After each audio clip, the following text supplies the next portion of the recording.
Good morning guys, today we've got here ZTE Blade A55 and let me show you how to change wallpaper.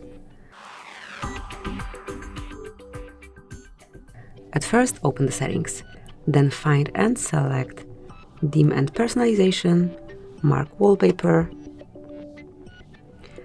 and just pick the album and then the picture that you wish to cover your screen with.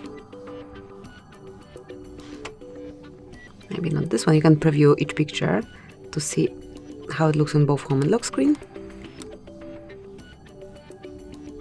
Just by tapping you can switch between home and lock screen, and once you want to cover your screen with particular photo, so let me pick for example this one, click on Set As and then decide if it's for your home screen only, just your lock screen or both. And that's it. So thank you for watching, please subscribe our channel and leave the thumbs up.